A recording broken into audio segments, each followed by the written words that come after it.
So it's been really powerful for me to be in that environment where it's really okay to say, I'm having an anxious day. I have had staff say to me, I am not myself today. So I'm gonna take some time. And that's been great. Welcome to Business of Inclusion, a podcast by TRIEC. Who's TRIEC? We're the Toronto Region Immigrant Employment Council. What does that mean? We work to champion the skills and talents of newcomers and build immigrant-inclusive workplaces, because we believe when immigrants prosper, the region prospers. On the pod, we'll bring you topics that affect the region's employers and its increasingly diverse workforce. Hi, podcast listeners. I'm Monami Ishika, and I'll be your host for this socially distanced episode of Business of Inclusion. Today, we're connecting with Margaret Eaton, the National CEO of the Canadian Mental Health Association. Margaret has over 20 years' experience in the nonprofit sector, including in the arts, publishing, and adult literacy, and has long been an advocate for mental health awareness. She also happens to be the former executive director at TRIEC. Welcome, Margaret. I didn't have the pleasure of working with you here at TRIEC, but I hear wonderful things from my colleague and your former colleagues, of course. And thank you so much for joining us in our virtual studio today. First of all, how are you and how are you adjusting with this current situation we are all tackling? Well, thank you so much, Monami. It's a pleasure to be here. And I didn't get the pleasure of working with you, but I've heard you're fantastic as well. So thanks so much. I think I'm kind of hanging in. At first, I was quite rattled, I think, by this. And now I'm finding I'm kind of adapting to the new normal. But it's been a bit hard. I'm an anxious person to begin with. And so I find my anxiety is increased by having to cope under these circumstances. Mm-hmm. So true. I totally understand that. Yeah, a lot of lifestyle adjustments for all of us, I guess. For example, we have been calling this a socially distanced episode of the podcast, which is new and something we may have to do for a while now. But I have read actually that you advocate for a different term than social distancing. Can you talk about that? Yes, we were concerned when the term social distancing came forward because right now we need more than ever to reach out to our friends and family. And so we did write a piece about changing the terminology to physical distancing. And I think that's a more accurate term for what we're supposed to be doing. We're supposed to stay 6 feet away from each other. We're not supposed to visit anymore. But it doesn't mean that you can't have a social life. And I think more and more people are finding it's really necessary to reach out. We had a staff meeting and we were talking about what are some of the things that you might keep from this time of social isolation. And people are saying they really enjoyed the fact that they're reaching out on Zoom to their family and their friends and sharing meals or having a drink or playing games online. And they want to keep that in future for those people that are far away from them. So I think that might be actually one of the good things that comes out of this. I'm sure. I know I am thinking of different ways to connect with my friends and family every day. So this is yes, I'm in a distance, but I want to connect with them even more considering the situation. Yeah. Exactly. Right. So let's call it physical distancing instead of social distancing. Okay. Yeah, we'll make sure we do that from now. Yeah. So I'm now leading to my question, considering the current situation. A major part of our plans regarding job search, networking, or even doing a social connection in person it's on hold. And from an immigrant's perspective, or from my perspective, I'm an immigrant myself. So I am thinking about my future financial position. I'm thinking about my past concerns, whom I have left, my connections I've left in my home country, and I'm concerned about my present health. So all my present, future, past is actually, I'm thinking about all of them. So what do you think? Do you think there is a better way to handle this that could help our mental health? That's such an interesting question, Monami, because I think immigrants in particular, especially new immigrants, are probably struggling more with the social isolation. So this is where I have been really impressed with some of the things TRIEC has been doing through the mentoring partnership to provide online communications and webinars to reach out to mentors and mentees. I had a conversation with a mentor a few weeks ago, and he was saying to me that he was reaching out to his mentee and in fact had increased the number of times that he was getting in touch with her. And he was trying to encourage her to do things, like go on LinkedIn and take courses. And she said, you know what, I am just barely keeping it together, because she was at home with her husband and a 6-year-old. And it was just really tough. It was really hard for her to do anything more really than just exist, just be. And the mentoring call that she was getting was so important to her. It was a weekly call. It added some structure to her day. And it was more about just checking in and saying, how are you? How are you doing? I reached out to all my former mentees and we're in touch, because it is about a personal connection that you make. And that can be quite sustaining, I think, in times of isolation. Mm-hmm. Yeah, I totally agree on that. Totally. So if we talk about that from a bird's eye view, like if we're talking about from employer's point of view, do you think, considering COVID-19 and also mental health, there's something that employers can do specifically? Yeah, we've also been concerned about employers and employees, and that's one of the areas of our work is workplace mental health.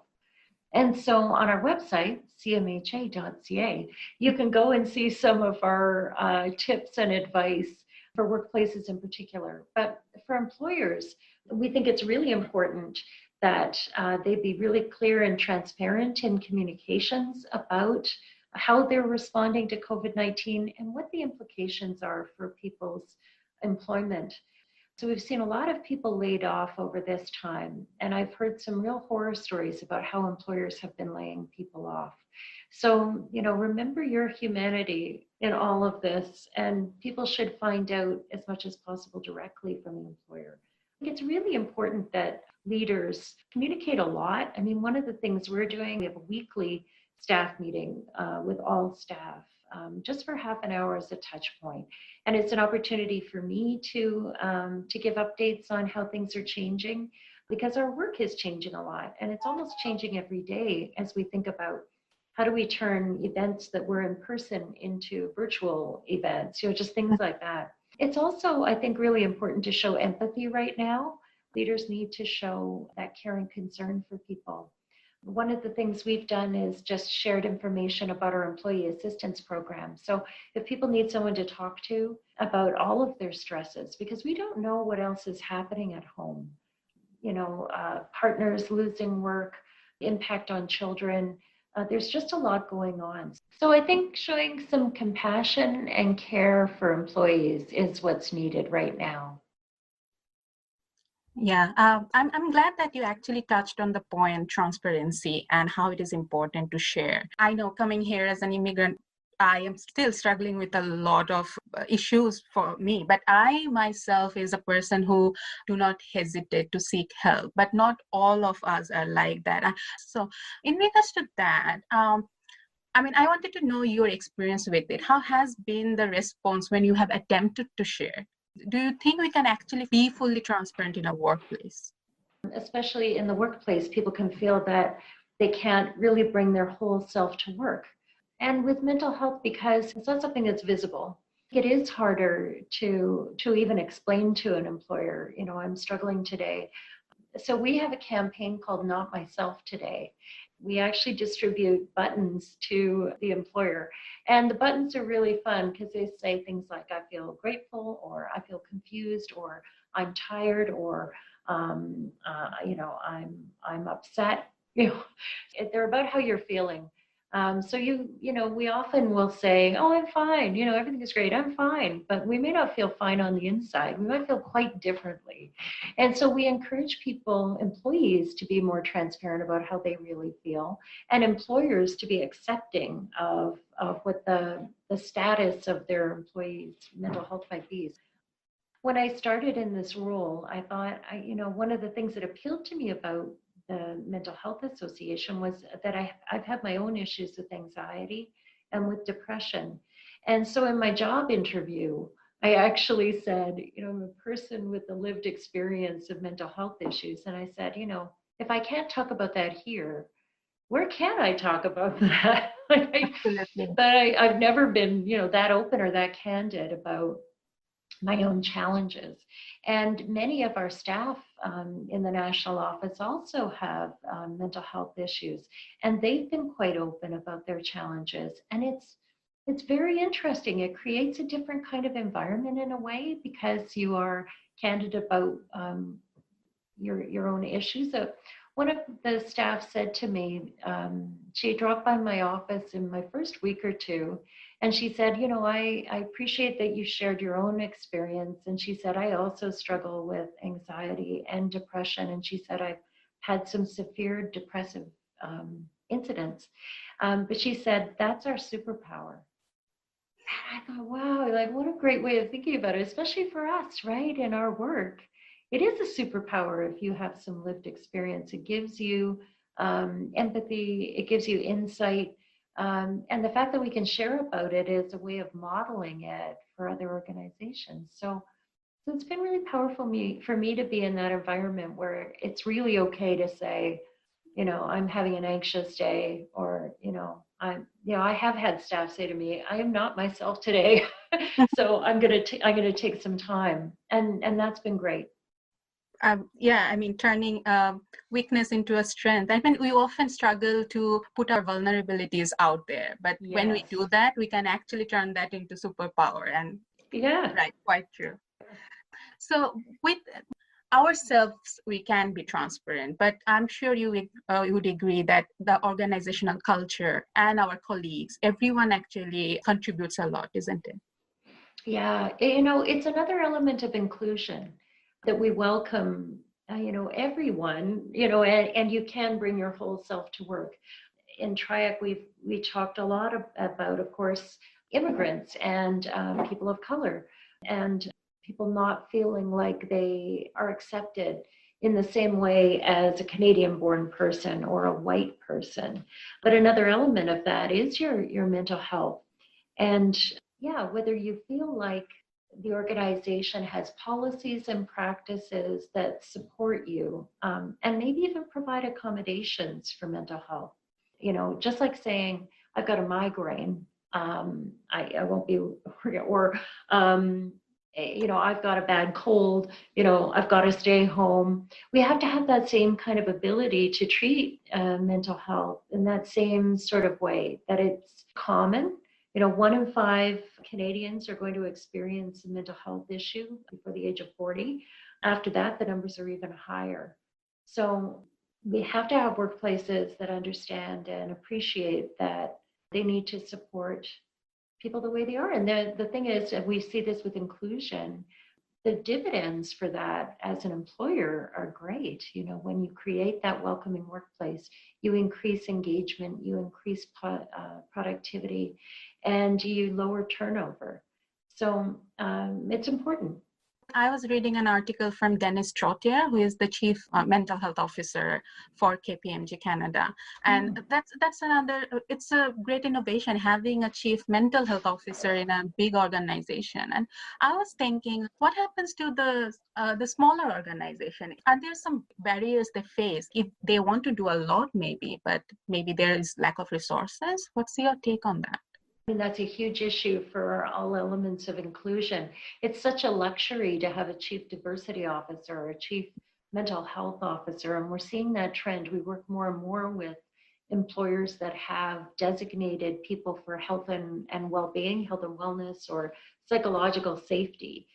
And so that's where I think, just as with inclusion practices, reaching out to organizations like TRIEC or reaching out to CMHA for support as an employer is really important, because there are practices, there are easy things in some ways that you can do to try to be creating that workplace that is inclusive of all people. So I think reaching out for other resources and associations that can support you is really important if you're a smaller organization.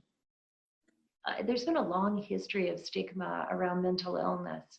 And I think too, especially for immigrants as well, depending on what country you're coming from, you bring your country's stigma of mental illness with you, and it can be very hard to admit that you have an issue. So, yeah, I mean, I can talk from my experience that in Bangladesh, that's my home country, talking about mental health was not as appreciated as it now. I'm glad that it is changing, but still we are getting there. Now that more and more people are stepping up, I think the Bell Let's Talk campaign, Bell Canada, started a few years ago with this really powerful campaign to get people talking about mental health, and having spokespeople for mental health has sort of opened it up. Mm-hmm. Before I moved into Canada, I was working in a nonprofit in Australia, and that program was a combination of mental health, well-being, and employment. So when I was doing that, I came in contact with so many immigrants who were facing challenges regarding mental health, but was seeking good employment. I mean, being unemployed and underemployed have their own sets of insecurities and mental health challenges and impact. Before I joined TRIEC, I was doing a survival job. And I was crying every other day. I didn't want to wake up. I didn't want to go to work. Oh, no. I made a pact that if by March I don't get a good job, I will just go back to my parents and just go there. I actually was feeling that. And it was very hard on me. And thankfully, I got the job. But not everyone gets their desired opportunity within the timeline or time frame. So, that's the thing. So my only solace was like I was at least employed and better than someone who is unemployed. But was I really? I don't know. So that's I wanted to know your opinion on that. Do you think we are lagging behind in addressing the mental health barrier in underemployment? First, Monami, I'm so sorry that you had that experience. And that it affected you that way. I think it is so painful. When I was at TRIEC and meeting with mentees, meeting with members of the professional immigrant networks, I met a lot of people who had to take those survival jobs. And it's so crushing. A few years ago, they did some evaluation of pre-arrival work. And one of the things that came out of that was that people who go through a pre-arrival program are less dispirited when they get to Canada because they know the reality that they're facing in the job market. Because I think a lot of immigrants think, oh, it'll be great, I'll arrive, I have wonderful skills and Canada wants me. And that's sort of our brand out there in the world, that we're open and, we need people. You can read in the, about doctor shortages, and then you think, oh, I can come here and be a doctor. And then you get here and find out just how difficult it is, to the point where I've had some friends who've said, who are working in this area, say to people, if you're a doctor, don't come, which is really tragic. So if you find out in advance how difficult it is, that can actually help you when you get here to know that it's going to be a bit of an uphill battle. But I've seen so much talent that's just wasted because of the difficulty of getting into this labor market. So, Monami, I think you're quite right. It is painful. And there's been some interesting research too around doctors in particular. They looked at doctors and IT professionals. And in both cases, people that came to Canada with high hopes to be able to do work in their professions. And then they looked at what happened when they came in and they couldn't get jobs except survival jobs. And the doctors in particular found it incredibly debilitating because they have an identity, a persona that's assumed by being a doctor. It isn't just that I do doctor work. They say, I'm a doctor. And so having that taken away from them was huge in the impact on mental health. CAMH has done work to show that when immigrants arrive, their mental health is generally better than Canadians. But over time, it dips far below Canadian levels of mental health. So we see that underemployment piece is just huge, and that impact on the mental health is tremendous. Absolutely. And I hope we do actually address this issue more. Now, as I was mentioning before, I used to work in a nonprofit who combined the mental health well-being concepts and employment concepts to support immigrants. So I wanted to ask, if we have that opportunity here, where do we belong in that space? Is there enough knowledge, attention, and eagerness to combine and utilize this? Before I left my job at TRIEC, I had a quick meeting with Immigration, Refugees, Citizenship Canada, the federal government that funds immigration, and they were really interested in the mental health of immigrants and how we might work together in partnership.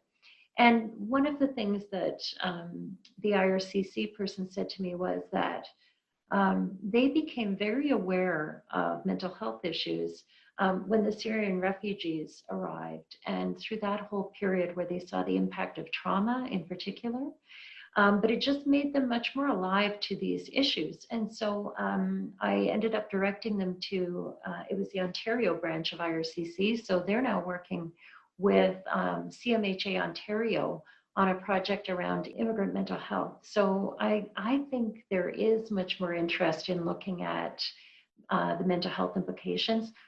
That is one of my goals, is to try to look at how do we actually start to serve immigrants better, because a lot of the branches that have walk-in services somehow aren't attracting immigrants to come there. I think it's partly because there aren't immigrants working there.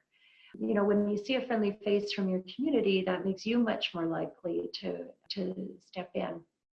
Immigrants have to feel safe to actually express that they have an issue and seek help. And so that could be something that we can work on as well in terms of mental health promotion. And how do we reach out to those communities to show them that CMHA offers support for them too, and that they can feel welcome there. So I think we still have a lot of work to do in mental health to be that more welcoming place. An important talk, especially for these challenging times. Thanks to Margaret for being our first remote guest on this physically distanced pod. To learn more about the Canadian Mental Health Association, visit www.cmha.ca. I have been your host, Monami Ishika. Today's episode was produced by Andrea Thompson with production help from Rohit Singh.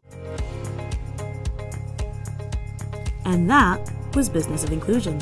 You can tell us what you thought about this episode and what you want to hear from us next on Twitter at TRIEC, TRIEC, or on LinkedIn at Toronto Region Immigrant Employment Council. Thanks for listening.